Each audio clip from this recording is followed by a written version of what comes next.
Greetings and salutations, everyone. I hope everyone is still doing well. I've got a awesome bonus upload to share with you to end this evening off with a little interview I did with my best friend and fellow YouTuber Dark Waters. Before we get into it, a couple links. As you know, I rely on Patreon, PayPal, channel membership, and the merch to help the channel to continue to grow and go. Links to Patreon, PayPal, and channel membership is in the description below. Merch displayed directly under the video. Also, Dogman Frightening Encounters, Volume 1 through 3, the audiobook versions. They were written and researched by Tom Lyons, narrated and produced by me, Jeff Nadolny. Those audiobooks are available on Audible, Amazon, and iTunes, links to which are also in the description as well. And finally, last but definitely not least, if you'd really like to help support this channel to continue to grow and go, simply subscribe. It doesn't cost you a cent. Click that like button, takes half a second. If you don't want to miss out on any of the informative uploads I put out daily, click that bell icon, and folks, please leave a comment. Why? Well, because all these things, they really do help this channel to continue to grow and go, and yes, folks, they do matter. Now, everyone, I've taken far too much of your time. Let's jump into this bonus ending upload, shall we?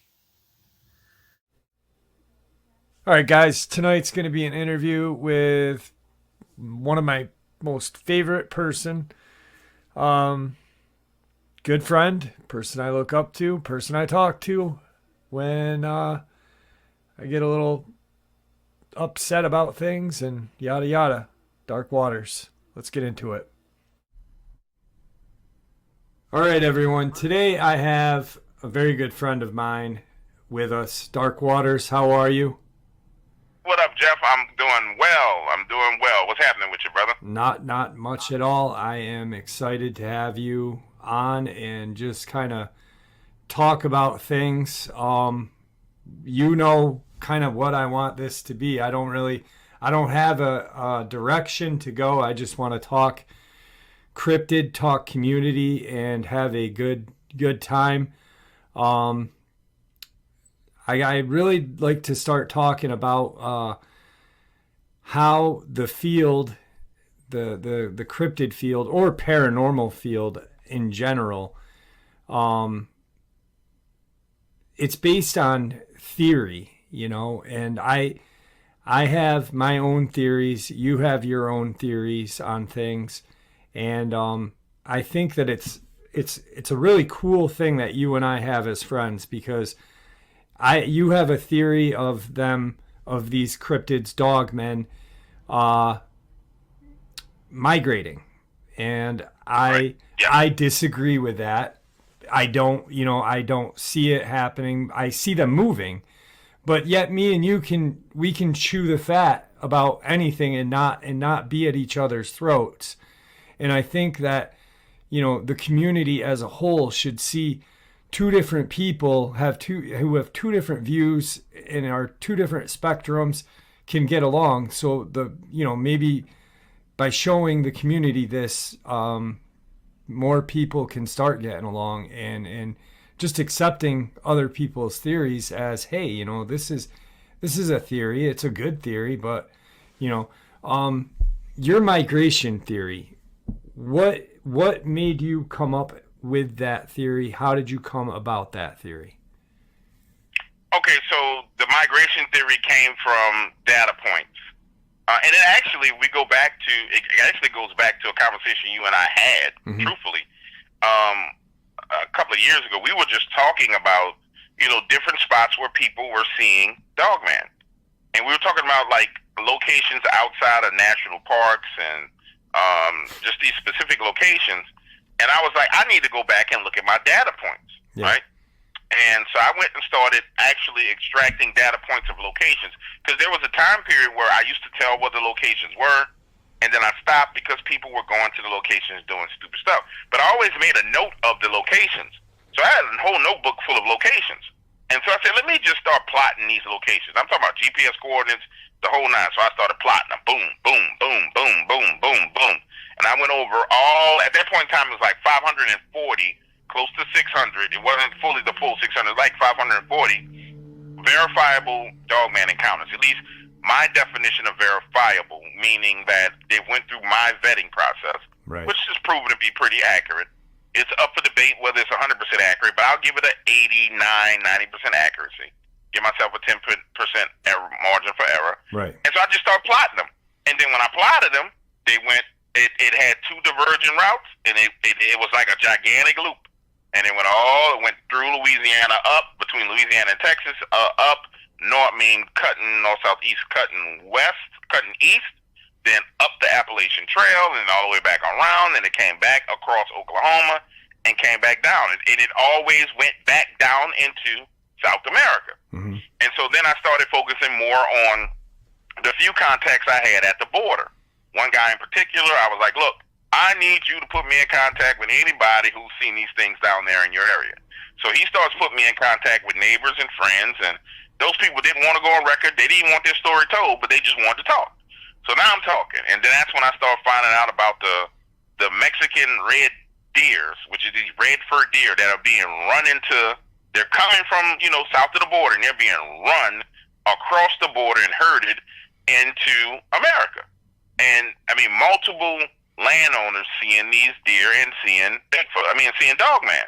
Okay. And so I'm like, okay, they're definitely migrating. They're pushing food along with them.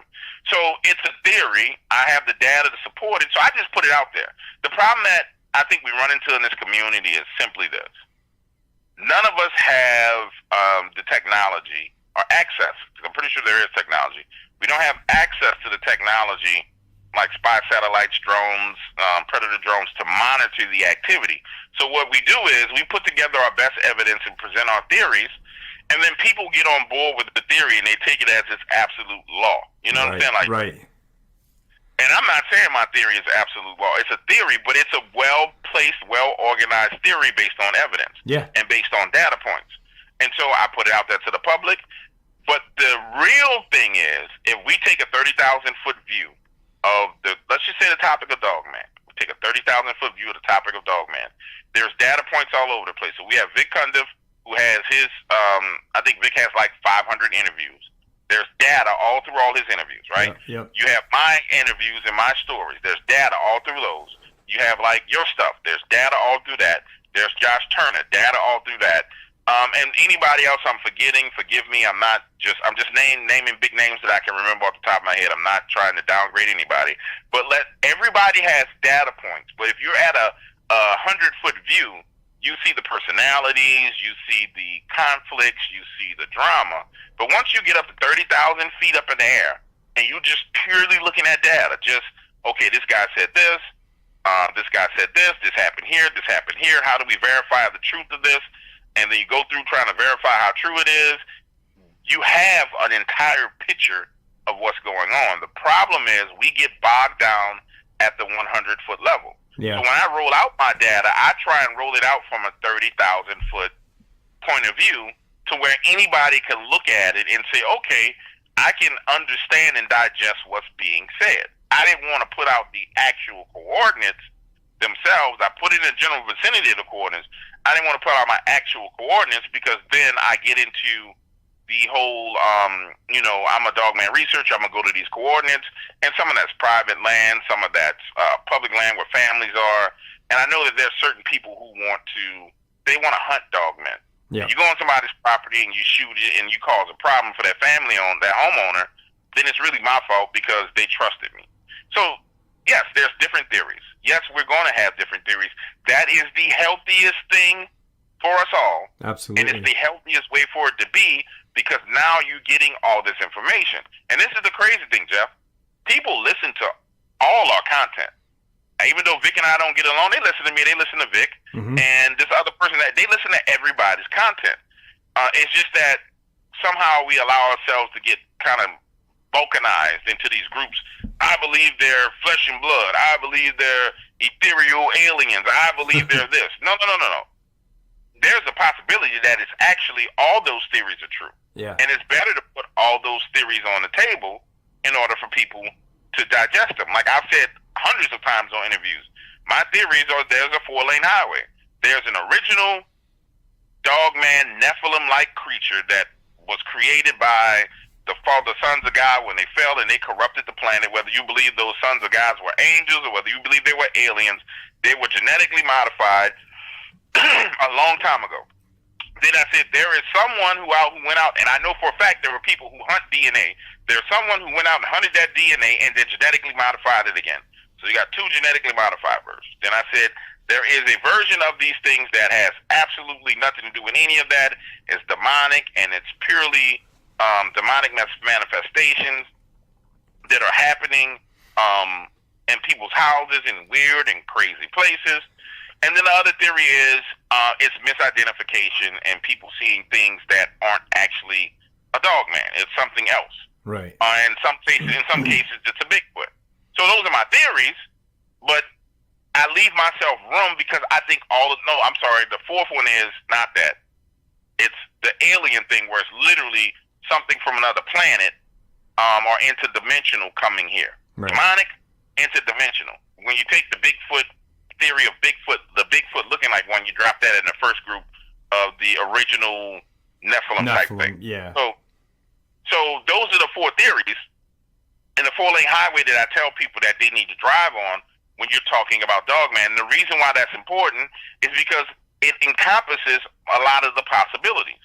So you can, just like on any other highway, at any point in time, if Jeff, you and I are driving in the fast lane on the four-lane highway, we could swerve all the way over to the far right lane where we're about to take an exit and then change our mind and swerve back over to the other one. You have to have that mental flexibility in order to actually digest a topic like this. Yeah. Because if you're mentally static, saying, I know what it is, it's this, the chances anytime you think you know for sure what something is, you might as well just say you're wrong because we don't know for sure. Yeah. And there's people that bring forth evidence. There's people, commentators. There's cryptozoologists. And to me, if the cryptozoologists and zoologists who are professionals who study this for a living, if they're not willing to take a hard stance, and behind the scenes when I talk to them, they're like, it could be this, James. It could be that. It could be this. And their theories are in line with the four-lane highway. They just won't publicly say it because they got to worry about the ridicule and research grants. Yeah. I know we're in the right ball. So that's kind of where I stand on it. And I think that's where we need to be. Could I be wrong about my theory of a four-lane highway? Absolutely. If somebody wants to add 2 more lanes and justify it, man, I'm more than happy to pick up those 2 lanes and ride on them with you. And that's how we have to behave when it comes to it. You know? Yeah, I agree. Because, you see those people that are like diehard that they are demonic, and their ego then gets in the way, and they don't want to accept another valid theory on these things. And all of your 4-lane highway, we've talked extensively. They're all valid. I mean, they all have backing behind them, and you really can't. I mean, you could, but you'd probably lose the debate on saying, well, all 4 are wrong. It's only this one, and because you said it, you have to leave yourself open to accept possibly a 5th one, possibly a 6th one, until we have 100% rock solid evidence. There is nothing but theory. There is no expert, I don't believe. I wish there was some sort of expert, but definitely not. I had heard when you shared the migration thing with me, and you had told me about them herding deer, that I was blown away by that. And I accepted it. I was like, that makes a lot of sense. But, and then I could kind of move off of that and then, say, well, maybe they're doing this or that. And that's what's amazing about this, is that you can create, as long as there's valid points to it, your own view, as long as you're willing to accept other people's views. Now, this demonic thing, you and I you've kind of introduced me to the Lord again. I last week bought a Bible after a conversation with you. And you know, I remember hearing a theory on something this guy had told me. He said, Jeff, he said, these things are Nephilim. They are, you know, the children of the fallen angel. And they are possibly easy to be possessed. And his theory was, and I don't think we've ever talked about this, so I kind of want to shoot it out to you while we're on air. He said, okay, so you've got these Nephilim, these Bigfoot, these Dogman, who don't really have a they have a soul, but it's kind of empty. It's just there, you know. It's not like ours, like a human's. And he said, you know, they are more easy to be possessed. And then he had said, you know, that you see all these sightings of Dogmen or Bigfoot that have black eyes, that have blue eyes, green eyes, yellow eyes, these amber red eyes. And his view of it was the ones that were very malicious, very dangerous to humans, that had these red, fiery hellfire eyes, were possibly possessed. When he had told me that, I was like, wow, you know, that really is that's pretty cool. You know, I mean, it's a valid point. I mean, they are a fallen angel's spawn, so they are kind of soulless if you think about it. And what else, you know, you've got this empty chamber, so this demonic entity could come and possess them. I found that really to be fascinating. Do you have any view on that theory or not? Absolutely. My view is in line with his. That's one of the things I discuss on, I think it's Dogman 101 or Dogman 102. So when we start talking about, what he's saying is essentially they're an empty vessel. Mm-hmm. So if you're going down the road of that's traveling a 2-lane highway. So you're on the highway where you're siding with biblical scripture, which says that the angels fell from heaven and they came down and they corrupted everything on the planet. And they basically defiled everything God created. And that's how we got dinosaurs and all this other wild stuff. And it would make sense that you had something like a werewolf created or upright walking wolf. And so what he's saying is, because they were created in the manner in which they were created, they have a spirit, but they are soulless vessels. And so what he's saying is there are vessels, and that those vessels can be possessed. Now, for a human, typically demonic possession or being in possession of a demon, there's a couple of ways that it can happen. One is through a covenant, like through your family, where they did some kind of blood ritual. Another way is through ignorance, where you just are ignorant and oblivious to God's law, and you're running around sinning, and you create these sins that open doors and gateways. Like, you know, you and your wife watch pornography, you're married, you watch pornography, you defile your bedroom, and it starts off, you're just watching some regular porn. Next thing you know, you're into some of the craziest stuff, and it starts to affect your household, and it really starts to affect your relationship, right? So we know that exists. What he's saying is that because they are not covered under the covenant of God, they're just soulless beings, so something can jump in and out of them at will. Yeah. And it makes perfect logical sense from a biblical standpoint, aspect of Dogman and Bigfoot. But I'll go one step further, and I even said this. We know about the eye shine, we know about the eye color, we know about all these different things. But here's the further step, that as an investigator, when you investigate these encounters, the data point that most people miss is what spiritual state or what state of mind was the person in who had that encounter. And this is, I think I was on Josh Turner's show a couple of days ago, and I was telling him, I said, you know, we get lost in the encounter, but we don't collect the right data points when it comes to the individual. So for me, an individual who had something that I would consider to be a demonic encounter, I want to know, hey, bro, what was going on in your life when you saw this Dogman with these fiery red eyes, and he manifested in your bedroom, and your bedroom is in a condo in downtown Atlanta. What was going on in your life? And then when we start digging and like taking that little thumb screw and twisting it, you find out, okay, this person was doing some pretty perverted acts, or this person was in a situation where they were going through a divorce and they were real vulnerable, and at the same time they were consuming this content, and you find that there's a spiritual misalignment with that individual that opens them up to any type of demonic activity, any type of demonic encounter. But what you find is that it manifests itself in the form of what they've been consuming. Dogman, it could be Dogman, it could be Bigfoot, it could be Black Eyed Kids, it could be all types of things, right? Yeah. So not only do I agree that they are empty vessels, because that's a part of my 4-lane highway theory, but also I think we need to add something like a subset to that, saying, okay, what spiritual condition was that witness in when they had that encounter? Where were they in their life? Who were they associating with? Were they practicing any magic? Were they lighting any candles? What were they doing at that point in time that led to it? So no, his theory is nail on the head. It's just that you have to expand upon it. And when you start to expand and expound upon these theories, it's called chunking down. In conversation is chunking down, and data collection is chunking down. It's like you're drilling and digging and digging and digging and digging, trying to get to the bottom of it.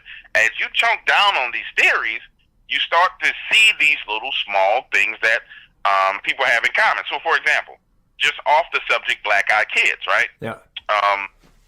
On my album, I did a story out of Atlanta where a guy saw these 2 Black Eyed Kids when he was coming out of the barbershop, right? And he tells me the story. We're talking, bada bing, bada boom. And I'm like, okay, that's a cool story. I'm going to tell a story. And so at the end of the story, I'm like, yo, bro, let me ask you a question. It's like, what's up? It's like, what's your religious beliefs? He's like, man, I used to go to church all the time, and I stopped going to church because something happened at church where he didn't like what he saw. It was the typical, some of the people in the church weren't behaving the way that he thought they should. And I explained to him, we're all under attack, and therefore everybody's getting hit from every different angle. So your brother's going to get hit, and you're going to see his flaws just like he sees your flaws. Your job is to encourage him and pray for him and understand that we're all under attack. But the time period in which he saw this, he was straight up on some, man, God doesn't exist. I don't believe in God. If God did exist, why he lets A, B, C, D, E, F, G happen? Like, he was in this state of complete and total doubt, and it's really called rebellion. So he's in this state of rebellion, and then he has this encounter, right? And I'm like, okay, in my mind, it makes sense because I know spiritually you have these windows and doors that you chose to open up. God didn't choose to open those doors up. You walked over, and you opened the window, and you opened the door, and then bam, stuff is starting to come into your life.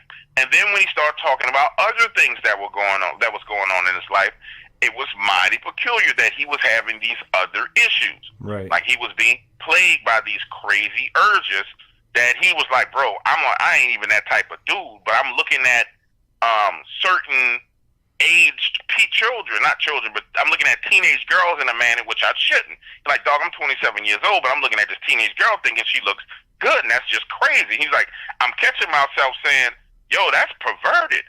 And the minute he started saying, yo, that's perverted and I don't do that, he stopped feeling that way. So I go on and explain to him. I'm like, bro, let me tell you, this is how this works. Bada bing, bada boom. You open yourself up to these things. You got to figure out where they start from and where they end up, and they keep on dragging you down deeper and deeper and deeper into deeper levels. And I was like, how do you think a person goes from being a normal politician to going to Epstein Island to going to doing crazy stuff? Right. I said, it's a pit that you just keep falling into. And he was like, bro, you know what? I never thought about it like that. Man, I'm glad you told me, blah, blah, blah, blah, blah. So there's a significant role that our spiritual state plays in the experience that we have. I'll give you a perfect example. When I was promoted Hellbent Holler, Jesse's a beautiful young lady. Her and Joe go out into the woods. They go looking for a Dogman and Bigfoot. Jesse will tell you that if Joe goes into the woods by himself, he doesn't encounter anything. When he goes with Jesse, it goes absolutely crazy. Jesse will also say that she's a ritual magic practitioner. No problem. That's what you do, bada bing, bada boom. But she'll say, hey, when I go with Joe, stuff goes crazy. And she's like, we're trying to figure out why. I'm like, oh, I already know why, but go ahead. You go through the process of figuring it out. So we have to take all those data points into account and then add those into the theories. My thing is this: if there could be a truce made, I don't know if it ever happened. I'm open to it. Me too. There could be a truce made where everybody came to the table and sat down and just shared the data points. You would find the truth about what Dogman is in minutes, because we all are. We're fooled into believing that we're personalities because there's audiences that follow us. But what you really, really are is, at the end of the day, is you're doing nothing more than collecting data. Some people collect it through interviews, and they document it with the interview. Some people, like me, they collect it through stories and interviews, and they document it that way. And then other people collect it by being field investigators. When you combine all of that information together, you have the truth. So we found the truth of what's going on with it. We just haven't put all the pieces to the puzzle together. And then there's nefarious forces that are in the community that don't want to see that happen for whatever own personal reasons, or some people just love to create strife. And I'm not talking about necessarily content creators. There's just some people in the audiences who love to cause strife. Right. And that has its own spiritual aspect and element to it. Yeah. And that's what it boils down to. I'm sorry, I'm rambling. No, that subset, just listening to you, I started to think about something. And I think it was in Tom Lyons' second book that I narrated. There was a Dogman story, and it was a terrifying experience for this woman. But at first, it kind of felt, like it almost didn't belong in the book. It felt strange because this woman she had rented a cottage, and there was it was owned by a taxidermist.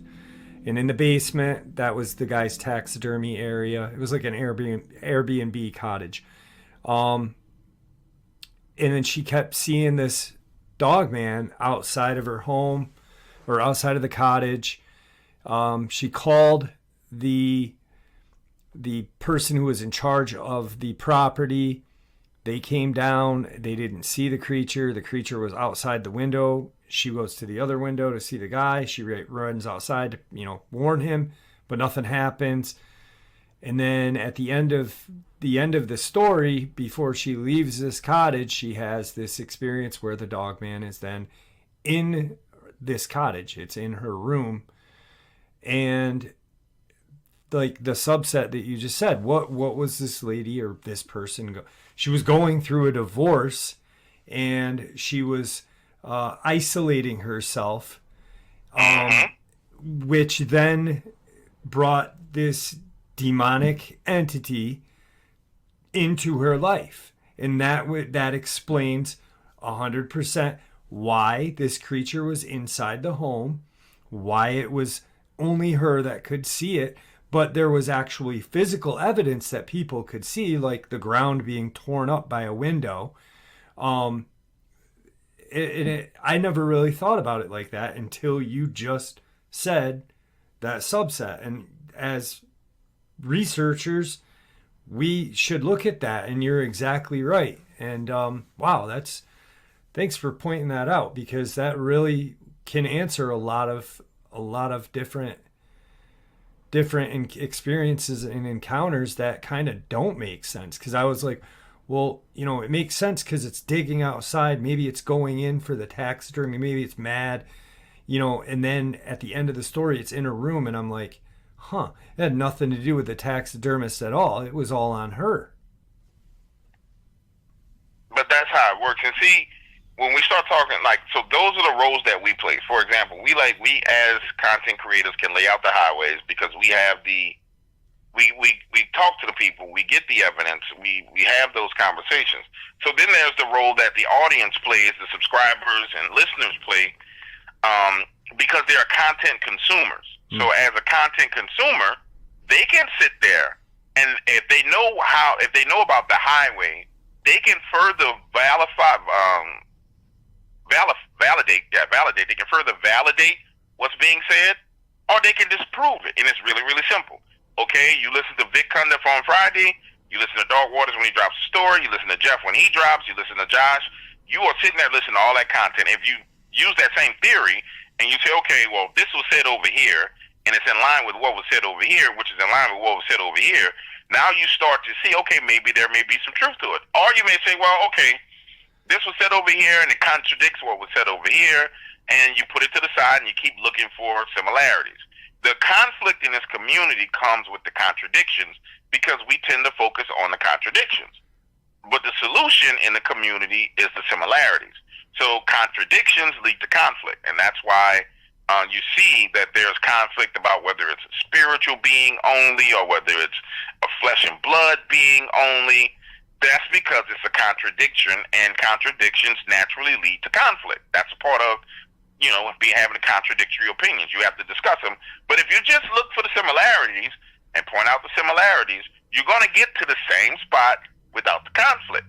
And that's what I do now. I don't. People have their theories, they have their thoughts. I'm cool with it. I don't care. What I'm looking for is the similarities that match, and how things blend in together, because that's where the truth is. So to the audience listening, you guys have a role to play in solving this problem. That's if we want to solve what Dogman is and where it goes, because there's more than enough data out there, starting back from Linda Godfrey, moving all the way forward.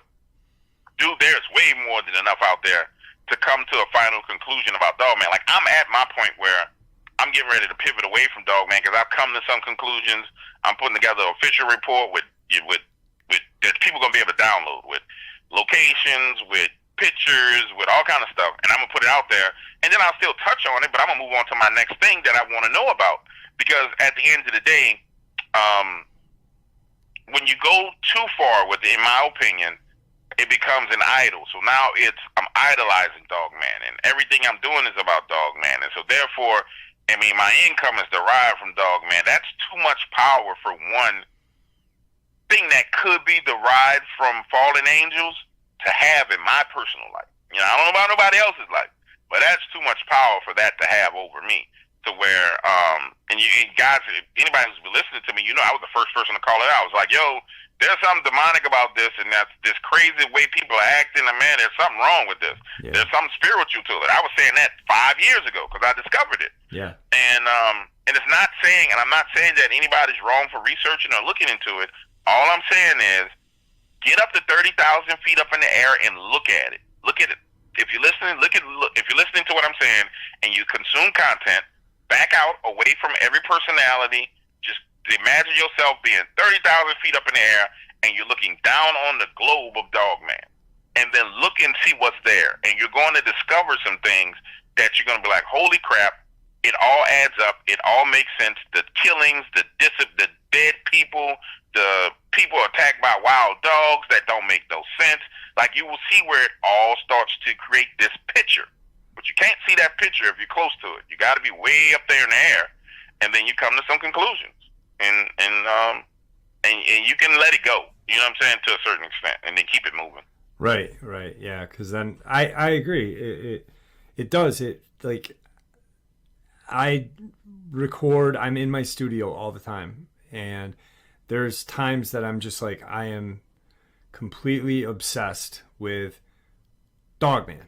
Completely obsessed with attacks, and it can be a false idol, because it's all you're thinking about. You're not thinking about anything other than that one, and you're leaving yourself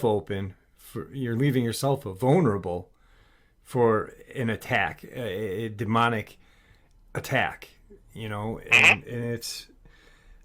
I'm just learning this from you as of lately, with our little talks here and there about this, and I appreciate that a lot. Now, getting off of the Dogman subject, okay, you had mentioned black-eyed kids. Do you think, because how you kind of presented that story about that guy, it's almost as if his Dogman was the black-eyed kid. His demon, you know what I mean? Like, so that really is the demonic part of that. I'm kind of like, Well, I'm at a loss of words, because it's really, it's kind of scary to think that, you know, there's other entities out there that can take over our lives, I guess, and really consume and live and feed off of our fear, our everything, our happiness.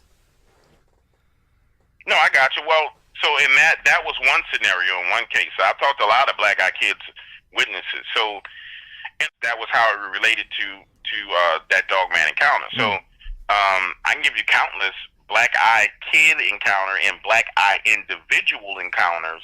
And some of them they're similar in ways, but they're contradictory in ways. So there's one last year out of New Orleans down here where a guy saw lights in the sky in New Orleans. He's actually right where I go fishing, where I've been recorded fishing.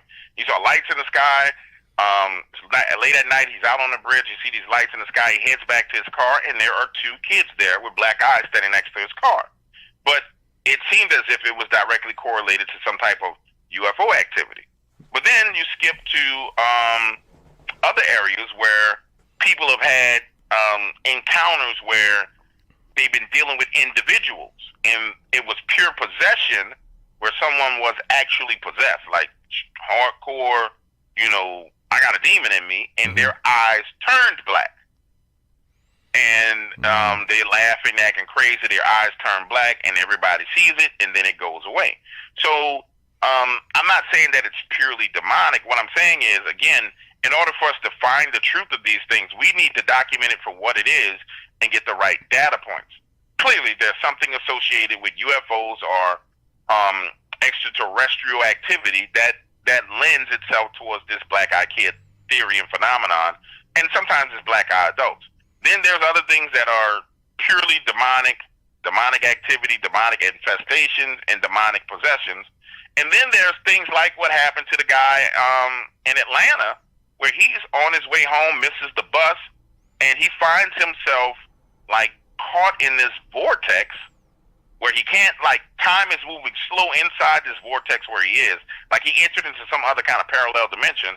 Time is moving slow in this vortex, and there's these three guys that walk up on him with black eyes, and they're talking crazy as hell to him. I mean, they're going off, talking crazy to him.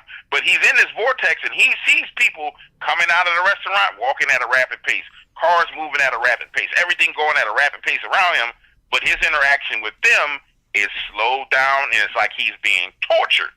And then, finally, he says, you know what, I done had enough of this. Y'all do what y'all gonna do. I'm not scared of y'all. And then everything speeds back up and goes to normal, and they're not there anymore. I can't say that was demonic. I'm not sure what in the world that was. Honestly, I'm not. But it's a documented, valid case of someone seeing black-eyed kids. And these guys were teenagers. They weren't adults, but they had black eyes. Right. And they were talking crazy.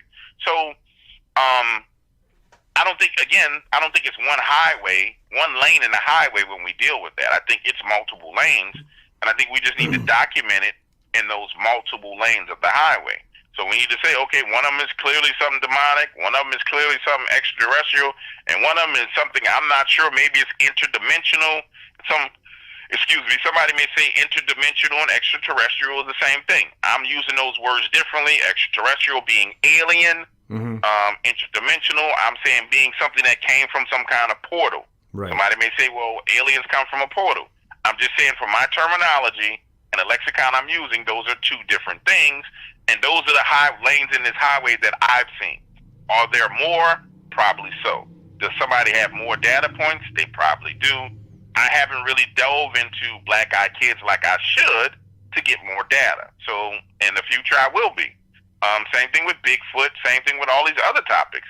Once you have an approach to how you're going to view it and pull yourself out and do it objectively, now you can start getting to the bottom of things. And so that's where I'm at. I just want to look at it objectively. I'm open to somebody criticizing my beliefs, my views. You're wrong. All I ask is that people are respectable in their criticism. Right. And you can say, hey, man, you're wrong, but don't curse me out and say I'm a lying, blah, blah, blah, blah, blah. Hey, bro, I don't agree with you. Awesome. Why don't you agree with me? Because you might teach me something. And have a conversation. Have a conversation about it. Like, that's constructive at that point. Instead of tearing something down, there's something built at that point, that's all this field, this community really needs, is we need to build it back up. There really needs to be unity, not separation. I think you and I, as friends, can maybe pull in other people and really get the unity going. And it would be great if we could really just have constructive conversations about these topics, like there's 8 different stories about the LBL, and everybody says, well, this one's wrong, this one's right, this one's, and we don't know. But if we take all 8 and we sit down and we talk about them and we take little things out, they might be the same story or you may find falsehood in one story. Because I think you had said something to me a while ago and it really stuck, and it, there are people out there, unfortunately, even though they are not gaining anything by sharing a story that's false, just do it to do it. And it's that really stinks for the community, because it confuses things and it takes away from a lot. It's like adding creepypasta to cryptozoology. It's something that doesn't work well, and you cannot get a good outcome by combining truth to falsehoods, and it stinks that happens. But there'll always be people like that, unfortunately. And let me say this, Jeff. Yes, that happens. So we're the frontline defense against that. And that's why I developed my theory and my system of vetting people. But there is even a place for that in this community. It's just that place, because that place hasn't been created and it hasn't been solidified and it hasn't been a location officially put for people that say, hey, I'm a Dogman fan and I like to tell Dogman fiction. I'm going to mix this encounter with this encounter and this encounter and this encounter, and it's going to be wildly entertaining. Because there's no avenue for those people to take that to, they try and pass it off as true. And so the solution to that problem is, hey, give them an avenue for them to do that and say, hey, bro, we're not going to judge you for that. You can actually be the best person out there at Dogman fiction, period. You can be the best that takes all this stuff and combine it. It's still going to be wildly entertaining, but because there's no avenue for them to do that, they do it in the wrong platform. So how do you solve that problem?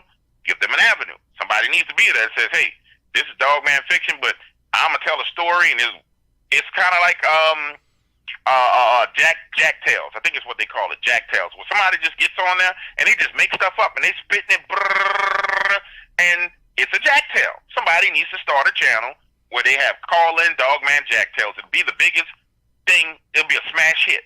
Yeah. But it gives those people a place to go, and so therefore they're not ostracized in our community, because truthfully, a person that's doing that, I've dealt with people who've done that, right? Their mind is so amazing, and this is what people don't understand. This is why I don't disrespect them. If you're trying to fool me, I got to call you out. But I don't disrespect them, because their mind is so amazing. They have taken hundreds of stories and processed hundreds of data points, and then they came up with their own story.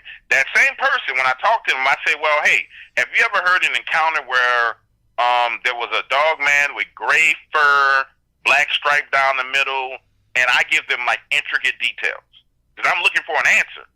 They know it. They can say, oh, that was Dogman Encounters with Vic Cundiff on episode 249. And I'm like, how in the hell do you know that? Yeah. That's how their mind works. So, again, this is where we go wrong. Every individual in this field has value. We just don't know how to leverage that value. So therefore, because there's no place for them, because there's no outlet for them, they try and portray it as true.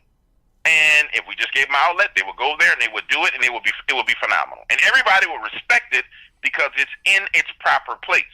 Yep. And boom, we don't have a problem. So I think there's a solution to that. I think I can put a solution in place for that. The only thing I've run into is that there's a little group of people that want to destroy certain things. I kind of got an understanding of how to deal with them at this point in time. And as I roll out some new things to try and help the community, they're going to behave in the same way they behaved, and I'm going to handle it a lot differently moving forward because now I understand where they are and I understand exactly what it is behind them that's doing it. Because there's this genre of cryptids, there's something spiritually that loves conflict. It loves for people to fight. It feeds off of it. It thrives off that strife and that anger and that anguish and that, that beefing among people. And think about it, Jeff. You've known me the whole time. I've been someone who stands up for myself and stand up for my friends, right? I squash more beefs than I've started, right? Yeah, absolutely. But at the same time, in a lot of eyes, I'm like this evil, bad guy. And that's fine because from a public's perspective, if you don't know me, you don't know my heart, so you don't know. But then when you talk to people in the community who've dealt with me, creators, they'd be like, nah, that dude is the truth. I love him. I'd rather have him in my corner than anybody. And you'll find very few people who will ever tell you that actually in the field, who work in the field, that will say anything negative about me, right? Right. So, but that's a dynamic. And so there's a contradictory dynamic. There's another dynamic in the field and in this genre where there are people who want to analyze evidence, Dogman evidence. I'm talking about Bigfoot. They want to look at it. They want to give their opinions on it. They want to do this. They need an outlet where they can do it, but they need to understand that there needs to be constructive criticism. It can't be, okay, this man shared this picture, and yeah, maybe it's a blurry picture, bro. Hey, maybe it's 20 blurry pictures. Okay, it's 20 blurry pictures. You don't have to lambaste and go crazy on the person, bro. Those pictures are blurry. Let's try again. Encourage that person to keep trying to find photos. Yeah. They may be drawing on photos things that aren't there. Hey, we don't see anything there. Send some more. We want to see more. You know what I'm saying? Yep. Because that person is trying to get to the truth like you are. Could they possibly be mentally ill? We don't know. We can't assume that until we talk to that person. It could be a whole bunch of factors. But what I do know is how you treat that individual dictates what's going to happen with that individual moving forward. If they're mistreated and they're treated like a piece of crap because they decided to post a picture, then they're going to become a part of that, my words are slipping me, disgruntled group of people who lash out at other people. So we have to start finding ways to embrace each other. And we have to start setting up systems where we can embrace each other. And then we have to hold the line when people just start acting plumb fools and say, look, we're not doing that as a group. We're not having that. Whatever you guys are, you can just stop. You know what I'm saying? Chill out. Go ahead on with that. And people have seen me do that over and over and over again. Leave that man alone. Stop. Leave this one alone. Leave that one alone. Chill out. Relax. Y'all bugging. Blah, blah, blah, blah, blah. Because it's just not constructive. And it's really, really destructive to the topic. And it runs people out of this topic. I mean, out of the genre. I've seen so many people come in and get ran out. Yeah. They come in, they get ran out. And people tried to do it to me. Except for they hit me, I backed off and said, whoa, okay, this is an organized attack. Let me go strengthen my defenses. Let me go strengthen my monetization because people trying to take me off YouTube. Let me fall back, and then, boom, here I come again. And so now the attacks don't work the way they used to because I backed off and solidified some things. And that's how you have to approach it. But in my opinion, there's a place for everyone. But it's all got to be done with respect. I said this on Bigfoot Odyssey about, because, recently I had this big old kerfuffle with a segment of the Bigfoot community. It was huge. It was going to end bad. But I took the same approach I always take. Hey, I'm willing to talk to you. Let's go talk. We talked it out. We agreed to disagree, go our separate ways. It died off. It deaded. I don't have no problem with him. It's not even personal. It was, you messing with my money, you messing with what I'm doing, and there's other ways to handle that, and you handled it wrong. Some people admitted they handled it wrong. Some people didn't. We squashed it. There's water under the bridge. I ain't worried about it. I actually reached out to some of those people to work on a project with me now that I'm getting ready to start, just to see if they want to do it. So it's just a matter of how we treat each other, bro. This phone is going crazy. Come on, there we go. Put it on. It's just insane. It's a matter of how we treat each other. If we treat each other right, it'll work out. I agree. And we're coming up on time. It's getting to be dinner time too. But I want to kind of say one couple things before we end this is the respect is very important, not only between researchers, creators, but between the audience and the people sharing.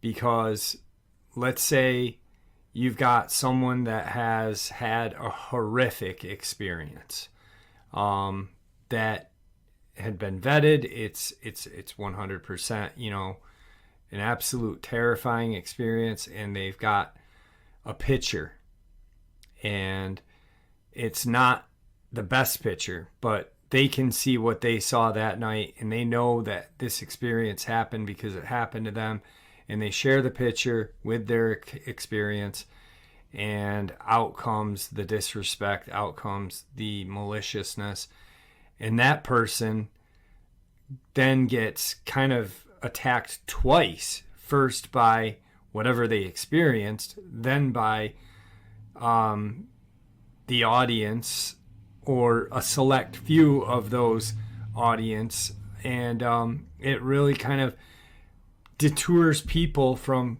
sharing experiences totally, because there's no respect at all. And I think that I think people in this community, audience, creators, researchers, all need to be respectful of each other, and not just us, you, I, Josh Turner, Vic Cundiff, any of us, but everybody, the audience as well, because they are a huge part, like you said, at solving this puzzle.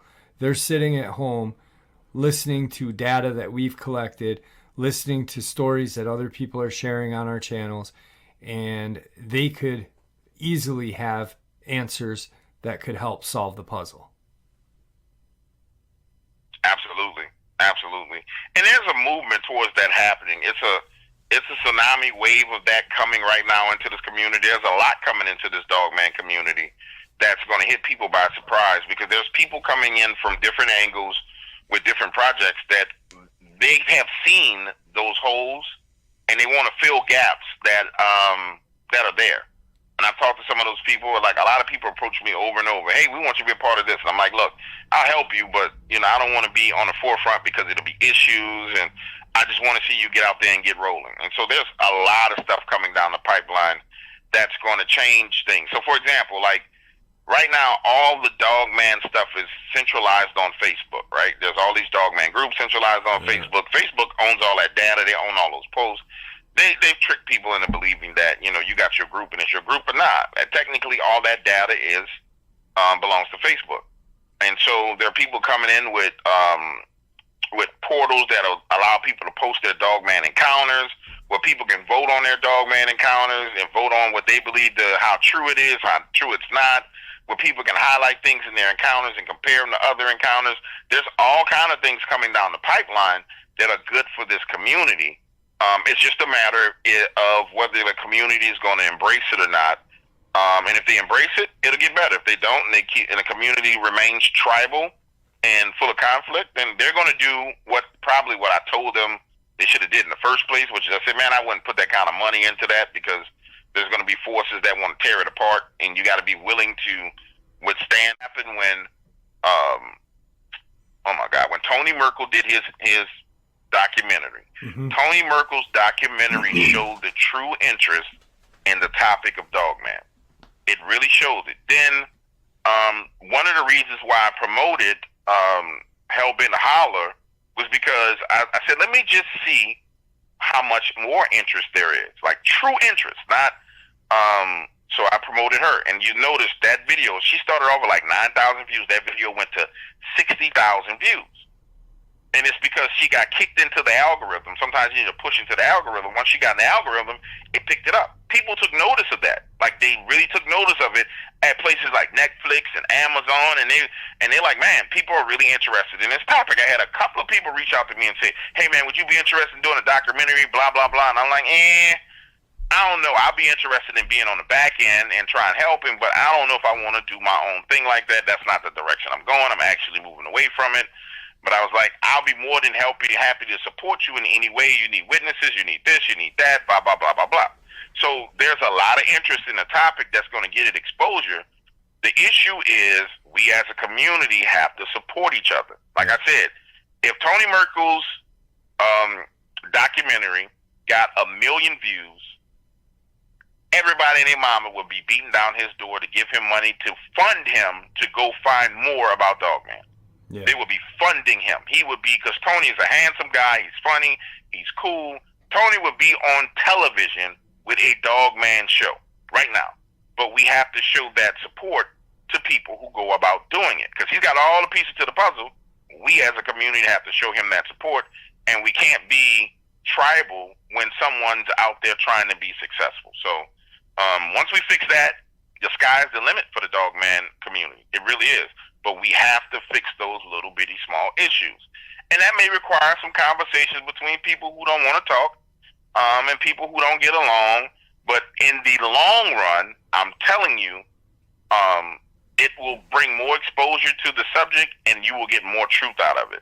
A lot of people like to say, well, Dark Waters is all about money. Man, listen, money makes the world go around. But at the end of the day, if you're a person who likes content, you like really good content, one of the problems that we have in this community is there's nobody that can fund a Dogman, truly fund the Dogman expedition. No. For example, like a Tony, he went to LBL. A Tony going from LBL to going down to Florida, to going to Taylor, Mississippi, to going to Taylor, Texas. It takes funding. We got a couple of choices. We can act like we got some sense. We can get together and help fund somebody like that, or you can let corporate America come in, fund it, exploit it, and rape everybody and pay pennies on the dollar. That's our choice as a community, but it's the community's choice. And so we just have to make those decisions. You know what I'm saying? Yeah, I have to say this, and I had actually gotten in arguments with people, and I've said it to you when and it's over now, so I'm bringing it up. When Dogman Camps first came out, it was your idea. Your idea was, we need funding to send experts in the field of zoology, anthropology, archaeology, this, and that. We need these people to go into the woods for 2 to 3 weeks, but not worry about a paycheck. So when they come out of that woods, there's a paycheck waiting for them. Not just a bunch of random guys that are going in the woods for the weekend with a 12-pack of beer and their hunting rifle and some cameras and looking at holes in the woods and this and that and saying that could be Dogman. You wanted experts. You created this, you had this brainchild, it was brilliant, because when you came to me, you came to a few people and you said this idea, and I saw it and I was like, wow, if this might work. But the thing is people then were upset because $5 to look at a camera that is solar powered that could only really function 12 hours a day. It needed time to charge. It needed time to, and then people were like, well, he's all about money. But they didn't realize what the end was supposed to be. It was supposed to have 6, 7 people that were experts at different fields that could go into the woods and not have anything else in their mind except Dogman, except Bigfoot, except whatever they were going into those woods for. Their rent check wasn't, in their brain. Food for their kids wasn't in their brain. Why? Because it was waiting for them when they got done, and they knew that. And that was your brainchild, and it really sucked that people didn't see that idea, as a valid idea. They thought that you were going to get rich. He's just doing it for money. He's going to get rich. You lost a shit ton. Yeah, I lost a lot of money. A lot of money, bro. And it really upset me because it was an amazing idea. It was an idea that if it had the backing and support, it would have worked. And unfortunately, because people, like you said, view Dark Waters as he's made money, they were not behind it. They couldn't see the concept of it. All they could see was money. But they didn't realize that these cameras costed money, that this property to put the camera on costed money, and it would have worked if there was the support of the community. And that's really upsetting to me that it didn't work, because to me it was a perfect idea, so yeah. Nah, but I'm gonna tell you what I learned from that. And this is, I've been an entrepreneur my whole life. I mean, I really have. And what I learned from that was it was very significant. It's a niche product. It was meant for a niche audience that was a divided marketplace, that I knew had turmoil in that marketplace. And so because I chunked it down to Dogman cams, it gave too much control to just one group of people. Yeah. And their opinions and the way they felt on things. Had it been paranormal cams or cryptic cams or UFO cams and it targeted everything, then that segment of the community that had the hate and the craziness, it wouldn't have had so much power. So the lesson that I learned was you have to target a broader audience, which goes back to what I was saying before about as these people come into this community to try and not only find the truth, there are going to be people coming to this community that try to make money off of it. The issue is, and this is what I've advised all of them, I said, hey, if you're trying to make a project specific to Dogman, dude, you need to make it a broader project. I'm telling you now, make it a broader project, make it UFOs, Bigfoots, Dogman, Chupacabras, make it everything. Don't make it specific. And unfortunately, that's been the experience. That's the approach that people need to take if you want to have something successful, because we have that confusion in every community. But if you target all these communities as a whole, there will be enough people to support it. Problem was, I decided to make it super niche and chunk too far down. That's my fault. I take full responsibility of it. That's why when the losses came, when it got to the point that I said, okay, that's enough. We cut the cord. We keep it moving. And you notice I wasn't mad or angry at anybody about anything. There were certain things I didn't like that people did.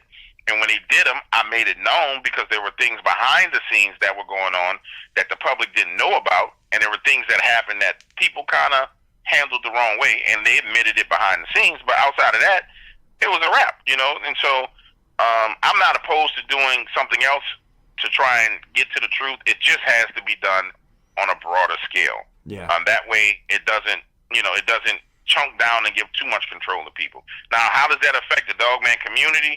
It hurts the Dogman community because, for example, I'm about to fund an expedition, but it's a cryptozoologist out of the UK who's been to, 20 different locations. He wants to go look for giant anacondas. So when we talked, and I said, well, how much is it going to take for your trip? Blah, blah, blah, blah, blah. We're going to schedule it next year. I'm going to put up some money. He gave me his budget. I said, okay, we're going to do this. I'm not putting the money into Dogman. I'm putting it into giant anacondas. You know what I'm saying? Because that's what his interest is. That's what he wants to go look at. And so it's still something that's in the cryptozoological field. Yeah. It's a project that I'm going to be involved in. I'm going to get some credit on for being the funder. But unfortunately, the perception of Dark Waters being all about money, I do make a significant amount of money doing this, but a lot of that money goes back into a whole bunch of other things in other people's pockets, like producers and talk show hosts and promoting people and doing all the rest of this. So, yes, I make money, but I'm one of the few people who actually put that money back to try and make things better. And you'll see it as this comes out with this guy. You're like, man, they really did an expedition to go look for blah, blah, blah. And they got it on video, and they got a whole little mini movie about it. But it could have been an expedition for Dogman. But I'm not doing it. Like if Tony calls me and says, hey, I want an investor, Tony's my dude, I'm going to do it. But outside of that, bro, you have to be smart about who you align yourself with and how you align things. And just my experience is it needs to be a broader subject and a broader topic. Somebody else will come along, they might take up that mantle. But for me, it's got to be bigger and broader. And that's why I'm pivoting away from that topic. I'll still do the encounters. I'll still talk to people about it, but my experience is it needs to be broader and bigger because you need to touch a bigger audience to get things done. All right, folks, I hope you enjoyed that little interview I did a while back with Dark Waters. I guess we're going to be doing one very soon. He's got a couple of ideas that he is working on right now, and he threw some my way, and I'm always up for anything with James. He's always been a good friend to me, always just been very helpful, and almost like a brother, literally, better than a friend. And in life, you find very few people like that. And James has always been very kind to me and respectful. And he welcomed me into the Dogman community with open arms. You know, he saw something different in me, in my approach, and what I do and how I think, and we immediately hit it off. And I honestly am blessed to have such a good friend. So, guys, thank you for supporting the channel. Your support is what makes this channel special and what continues to make it grow and go.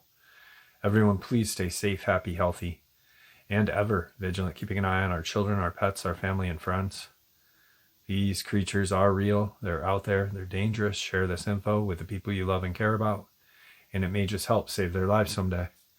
Until next time, never stop asking questions. Never stop searching for answers. And God bless you all.